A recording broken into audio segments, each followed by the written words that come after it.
what we'll do is we'll simply I'll sit across from you, and we'll both look at the same screen and see if we can discover, and there's a little step that we need to discover by watching the screen.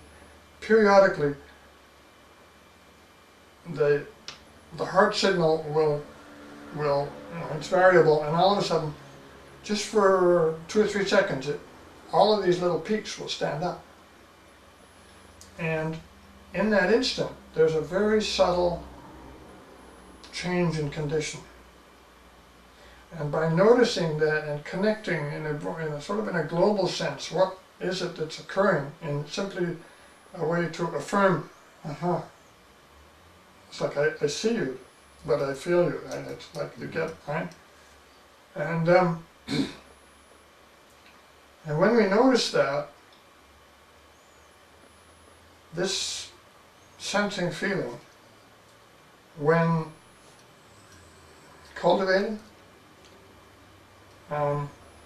results in a significant shift in a felt sense in the heart. Now, is that empathy? You know, I think there's the next aspect of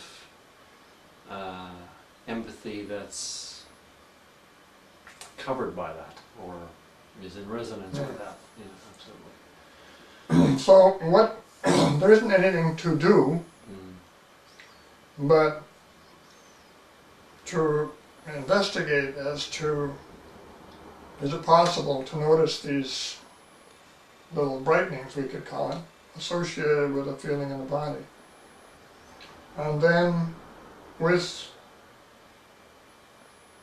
subtle intention to regard this happening in a way that has it happen more often.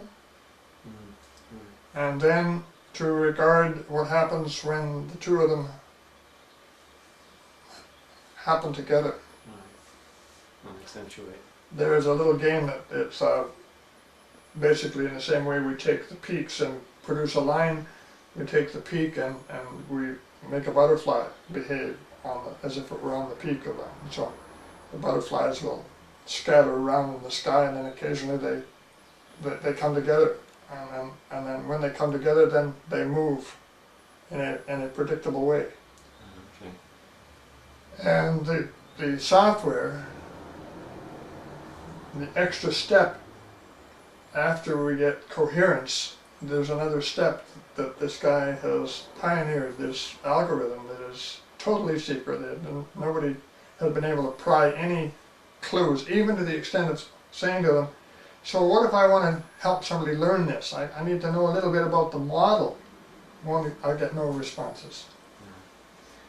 But I've been with people where I was able to relinquish my scientist's hat and just be with this and to notice the behavior of the butterfly. And I told you the story about the curling. Yes. Well, the same thing. I was just so connected with this guy who I didn't know, but by his behavior as a curler, I was right there. And so, I was projecting myself into him, and I was appreciating him for being as good as he was, that I never was. I mean, it was a whole dynamic that resulted in my being resonant with what was happening on the television. In real time? Was he doing this in real time? He was doing it in real time, and I've asked him... what the effect was for him. Huh? I wonder what the effect was for him. Well, he's tried a number of times. I've asked him to get me a clip of that fifth end of that fifth game. And he tried for quite a number of years, but there was a proprietary thing between the Curling Association and I don't know whether he was ever able to get it, but I store it on a disc someplace. I have the replay of my recording. It just doesn't have any, what we need to hear is the roar of the crowd as the rock comes around the guard and is heading for this double. The crowd is, and you see, that would have been a factor too, you see, because I was having one of those moments, right? substantially, I think, because of the crowd. I was, it'd be like doing the wave counting, you see. So there was a resonance between me and the crowd, because then, I would have known that we were all watching the same thing. So there's an empathic connection there, another aspect of empathy. But for me, the most important thing, as I've said before, was to see the waves of the increasing heart rate and its variability with the waves of joy that I was experiencing. You see, well, joy is my name for this phenomena of resonant fields. The field of the crowd, the sound of the crowd, knowing that there were people there, that all of those psychological factors have to be factored in. It wasn't just my eyes looking at a TV screen. It's all of the connectedness. So it's really an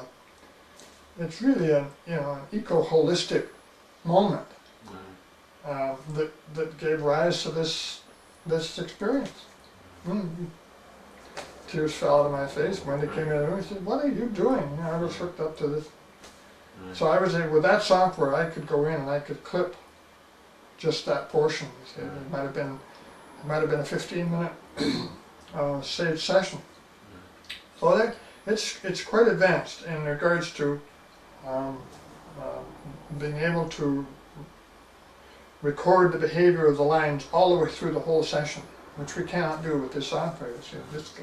This can be, we get a static review, but we don't have a dynamic review, which to me is going to be more interesting. It's just that this guy is not moving in the direction of four-person, but I think that might be the top of the pile in terms of being able to pick up this subtle dynamic of heart coherence and relationship. But they're not working on training. They're selling it to people who already have a demonstrated capability. So a couple come in, bonded couple come in and they sit down and they demonstrate they can do this. But how do you get people to that place? Well, that's where we come back and we got to do the footwork. Foot soldiers.